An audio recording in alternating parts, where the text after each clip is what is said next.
Hey guys, this is a quick video of my 2000 Harley Electric Allied Ultra Classic. Basically the video is just going to show a couple of quick things. As a lot of guys do, I had issues with the Marrelli system. So I pulled it, put on a Super E Shorty Carb kit from S&S. Nothing major there, it's all in the instructions, it's all bolted up nice, came with the manifold, etc. Whatever, it worked good. I've got a 509 cam kit in this bike. It's a 88 twin cam with the 509 cam chest upgrade as well. So basically what happened was the Marrelli system crapped out on me halfway home. So I ordered up the Shorty E carburetor. Now, going from the Electric Glide Marrelli system with the fuel pump in the tank, everyone says the same thing. You've got to upgrade the ignition system because the ECM is no longer talking to the Marrelli system. So I went with a Thunderheart ignition. Nothing too crazy. Lots of videos show it located here under the right side panel. There's lots of room for it. There's even a couple of bolt holes back there. I was able just to put some bolts in, bolt her up, no issues.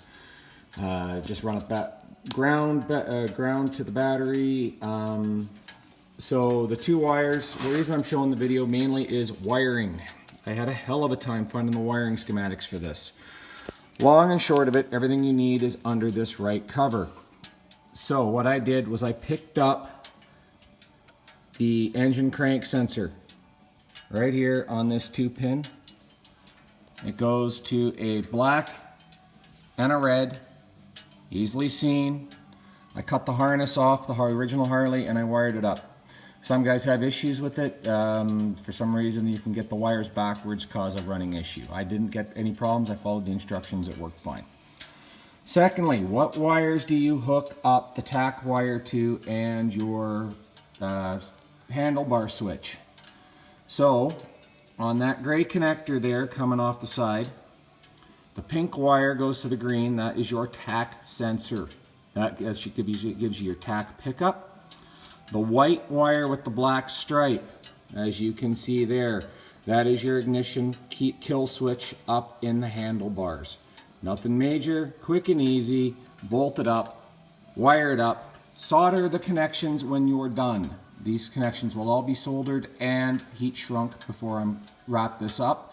I'm leaving it open just to show you that it was a running bike, no issues at the time.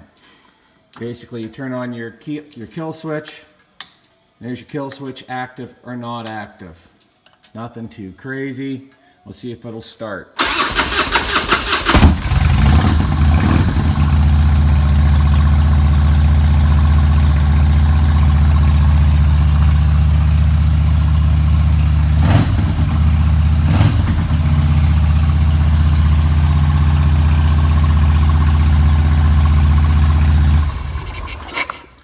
Quick and easy. Obviously I had the choke on just to give us make sure it's going to run for you. Anyways, I hope this helps. It's quick and easy, nothing crazy. Have a great day. Thanks guys.